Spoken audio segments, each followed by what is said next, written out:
Assalamu alaikum. Bismillah ar-Rahman ar-Rahim. Today we're going to talk about chapter 5, is it? Yeah, chapter 5, and it's straight line graphs. And just this chapter is very easy.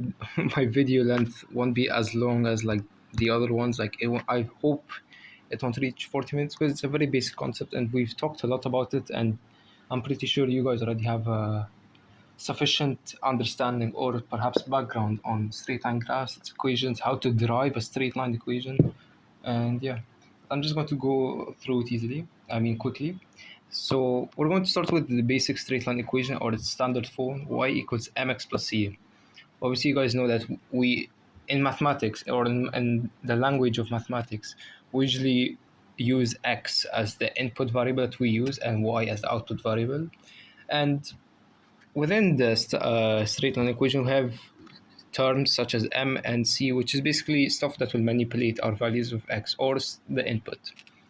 Or you could say this is like the algorithm for what will happen to the input values that we enter. So in a straight line equation, this is usually how it looks like. Don't worry about the slope thing just now. It's just a straight line. And the way it's expressed is as it follows: y equals mx plus c. M being the slope and gradient, and m is just basically the steepness of the of like your line. Is it going to be like this? Is it going to be like this? Means no slope by the way, but like it's just the steepness of it. So obviously the greater the number m is, the more steep it will be. And c is basically the y-intercept, where your straight line equation will intercept the y-axis when x equals 0. So that's basically what c represents. And to get m, it is calculated as follows. You have 2 points, x1 and y1, and x2 and y2. You just basically get a ratio between the differences of the y variables and y points and the x points. Okay, apologies, I had to take a phone call. But as I was saying, the way you calculate the slope is it's basically a ratio between the differences of the 2 points of y you have, or the 2 y coordinates and the 2 x coordinates. And it's as it follows.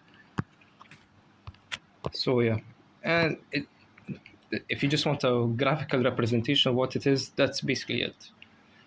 So this slope, or this line, is calculated as this. So that's pretty much it. I don't think so there is... What just happened?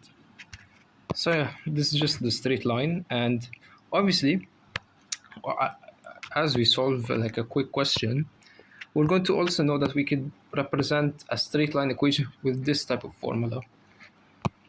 And we're going to see it's basically from this, it's derived from this original standard form, but we just play around with the variables of x and y such that we reach this form. And we're going to see more. We're going to solve an equation, or we're going to solve a question where we have to derive a straight line equation, and we're going to get it in the two following forms.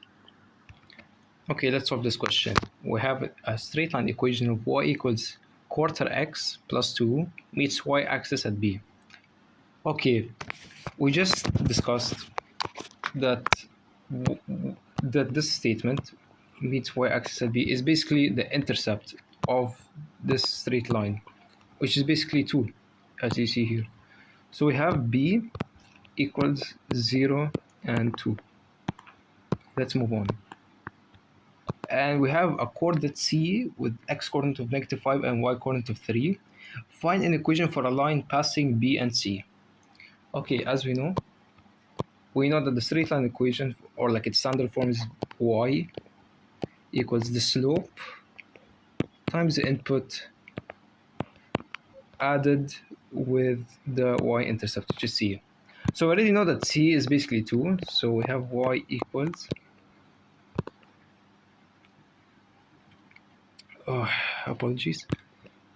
mx plus 2. And the only thing we're missing is m. And as you know, m is a slope, and it's calculated by the ratio between the differences of the y coordinates and the x coordinates. So let's declare that, let's say b is 1, like x1, y1, and c is basically 2. So if we just say m equals y2 minus y1 over x2 minus x1, and we just input the numbers. So we have y2 as 3 minus 2 over, we have 3 negative 5 minus 0, which is negative 5 basically. And if we were to calculate that, it's basically going to be negative 1 over 5. So this is our slope. So if we were to just replace it now, we'll be left with y equals negative 1 over 5x plus 2. And just to make sure, let's input both coordinates. And obviously, if we input 0 for b, the x coordinate of b, which is 0, we're going to get the y-intercept, which is 2. So let's make sure of c. So we have negative 1 over 5 multiplied by negative 5 plus 2, and it will give us 3, which is correct for the y-coordinate of c. So this is how we can solve for a straight line equation. Now, this is in the form of y equals mx plus c. Let's solve it in the other form, which we talked about, which is derived from the original, which is ax plus by plus c. And I said that we're just going to manipulate the variables we have, or the coefficients, must I say, for x and y. And the thing with this form of the one ax plus by plus c is that a and b at least have to be integers. Because you don't know, you maybe you're dealing with some irrational number. I have no idea. I'm not a math expert. But most of the time, you're going to need it to be an integer. So if we're just going to multiply this whole thing by 5, so let's multiply this whole thing by 5. We're going to have 5y equals negative x plus 10. And if we're just going to send everything to the other side, such that we'll be left here with 0, we'll have 5y, or let's start with the x, so we could follow the standard form. We'll be left with x plus 5y, x plus 5y. Put the sign of the 10 here, positive, so it will be negative 10 equals 0. So this is in the other form, the other form of straight line. And there's also another quick tip that I want to share to you guys, is that from the slope equation that we have here, there's also another way we could solve for a straight line equation. And I wrote down the steps here, so we could just read it out together. How to solve for straight line equation. In the slope equation that we have, that y2 minus y1 over x2 minus x1 is equal m, we could assume coordinate 2, basically x2 and y2, to be arbitrary points. Arbitrary point just basically means any point within a graph. So we can just denote it as x and y. So if we were to rewrite this equation again, let's rewrite it.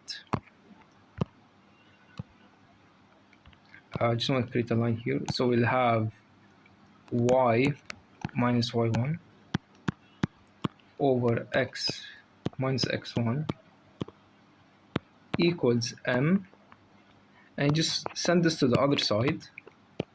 So we'll be left with y minus y1 equals m x minus x1. You basically just formed another equation for the straight line, because we already have y and x that we denoted to be any arbitrary, any random point on the graph. So, which is basically the input that we desire to put. So y and x is within our own control. So the points that are going to be set or predetermined is y1 and x1.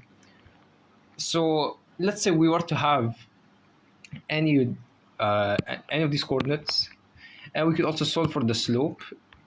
Then we just basically created a new form for the straight line equation that we have. We are going to talk about the concepts of parallel and perpendicular lines, and it's pretty straightforward, to be honest.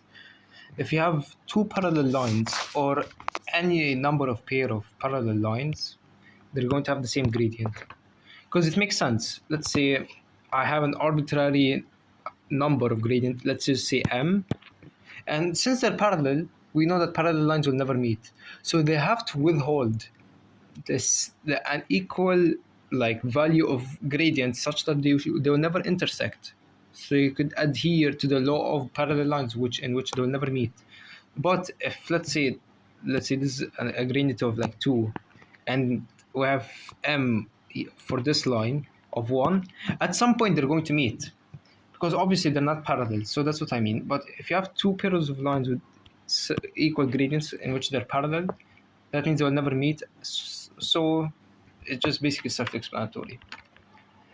And if we have two lines, let's say we just have a line here, and we have a second line in which they're both orthogonal, and orthogonal here just means that they're both perpendicular to one another. So the line which creates this perpendicularity, if that's a word, let's say we have a line here of gradient m.